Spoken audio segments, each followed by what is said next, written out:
Snow Patrol gig. You know, you must have had some pretty transcendent moments. You guys have been around for a while. I know you keep saying that. I feel old. Well, how many albums has it been? It's been 6 records, right?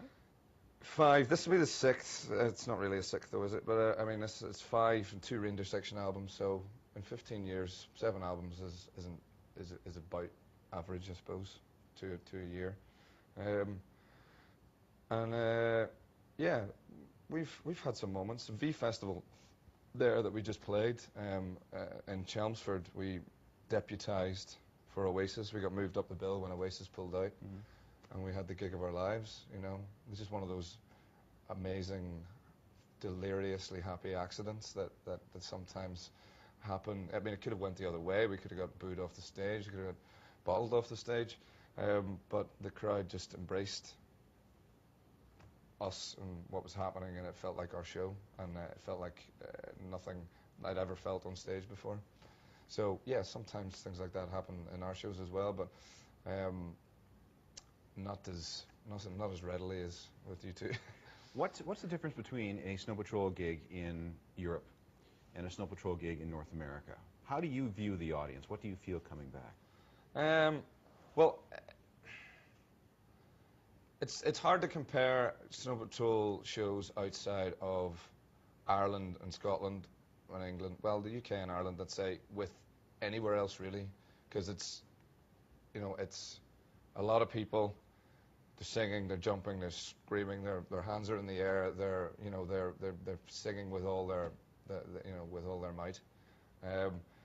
And it's just not happened like that yet in North America for us. I mean, it's the sort of size and scale and the sort of the maybe it's alcohol actually. Ireland and Scotland in particular, maybe the crowds are drunk and more susceptible to throwing themselves around a little.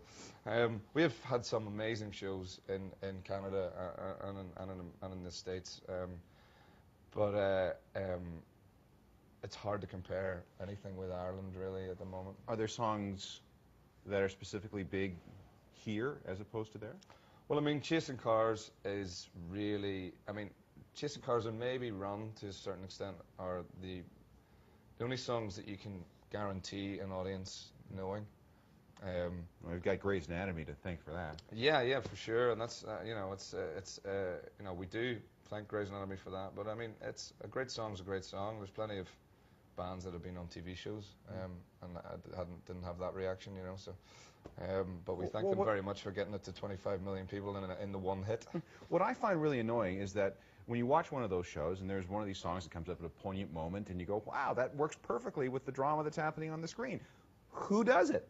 And they never tell you. And if I had known about, you guys, I would have said, wow, that was a really great song. I wish somebody had told me about it. But I guess it does filter back, right? I mean, people do find out somehow.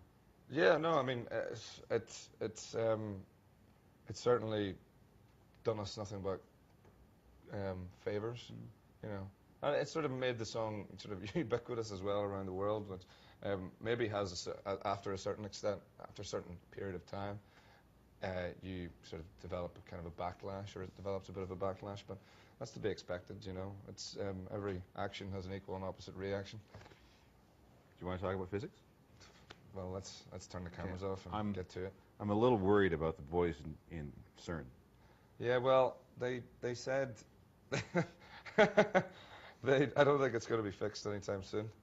And whether or not it was even sabotaged, I don't know. Let's go into subterfuge as well. Maybe, we weren't meant to find the boson, the Higgs boson. The Higgs boson, yeah. The God particle, as it's known. I think it's going to create an awful lot of animosity in certain circles, so who knows if it wasn't. Well, I was listening to late night radio the other night, and somebody was talking about it. I hope they don't get it fixed, because it's going to create all these mini black holes, and we're all going to get sucked into some alternate universe, and I will have... The only good news is that I'll die owing American Express all this money. Well, that is, and we still owe plenty of people a lot of money, so that's one of the good things for us too.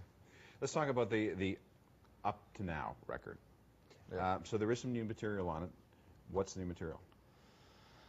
The new material, there's going to be a single, the first single off this next record is called Just Say Yes, which we're very, very happy with. It's very different from anything we've done before. let people make their own minds up about it. And then there's another couple of songs on it that are also very strange. But one is called "Give Me Strength," and the other one is called "Dark Roman Wine." The rest of the record is made up from the 5 Snow Patrol albums, our favorite songs from those albums, and a few Ranger Section albums, and then a bunch of covers, including our cover of Beyonce, "Crazy in Love." I nearly forgot Beyonce's name there. That's I don't know what's going on in my brain today. So you're not Kanye West, that's for sure. No, he definitely remembers her name. Yeah, so a lot of people have asked us in the past about getting their hands on that particular cover, so we've put some things on there that fans have tried to get a hold of, but haven't. A few really rarities, a few kind of unreleased things. It's mostly a kind of a best of as seen by us. You know, it's our favorite song, so it's a history stroke best of, but it's certainly not a greatest hits, because that would be a ludicrous notion at this stage. And it certainly wouldn't be a contractual obligation album, would it? No, certainly not. This is like to draw a line under the last 15 years to say that we, you know, because when we wrote Just Say Yes, it was like, it's so different from anything we'd done before. We thought we really are going to have to almost start again, you know, and you know, then for another 15 years. So this is up to now. It's exactly what it says, exactly what it means. It's we're not stopping for any reason whatsoever, unless, you know, I don't know. There's an overwhelming public referendum that says we have to stop right now.